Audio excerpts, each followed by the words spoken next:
The Merchant of Venice, Act 3, Scene 1.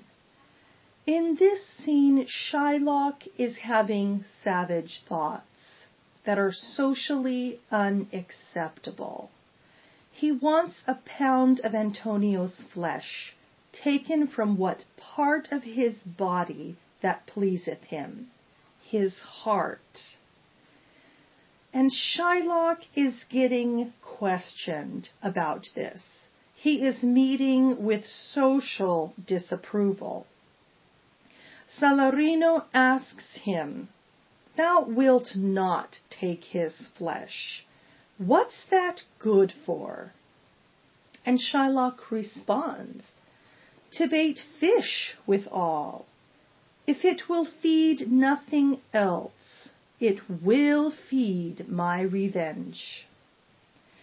Freud found such socially unacceptable energies fascinating, and he thought deeply about them.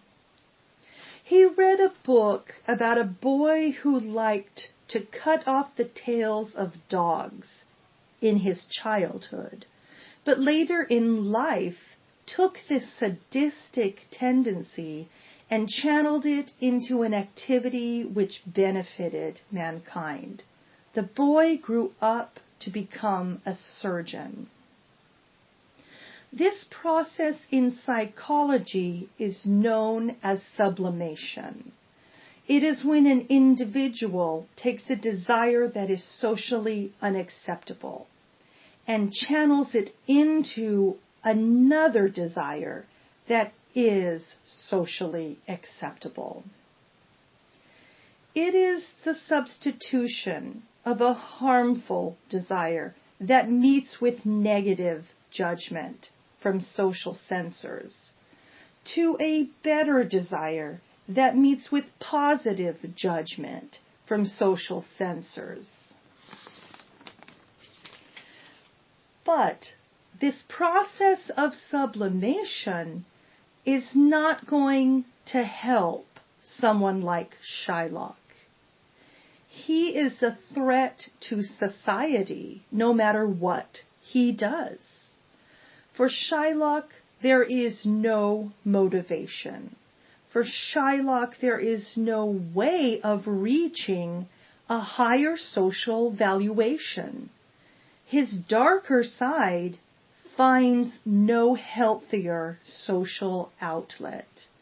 It remains untransformed, unproductive.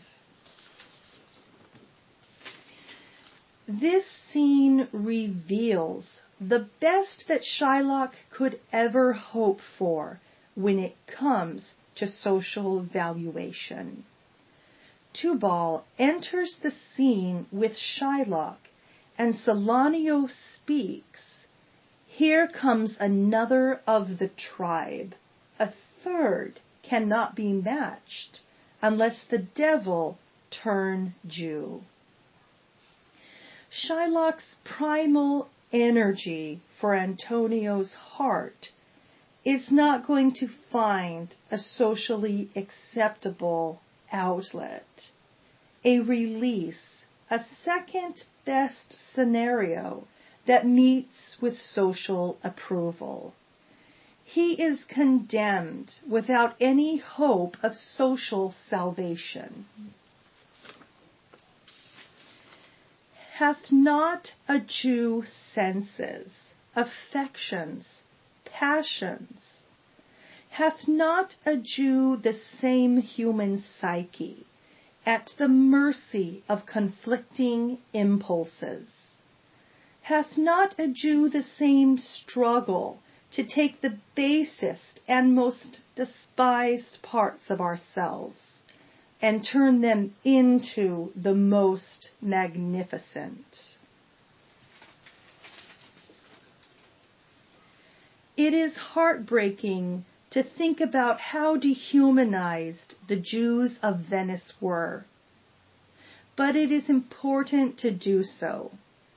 In 2016, Venice commemorated the 500-year anniversary to the establishment of the first world's ghetto, a Jewish ghetto.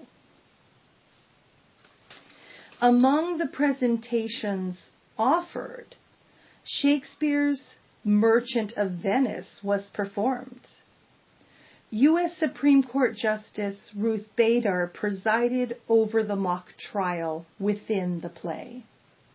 The Merchant of Venice is a great reminder of the hardships and the personal life struggles in these places of remembrance.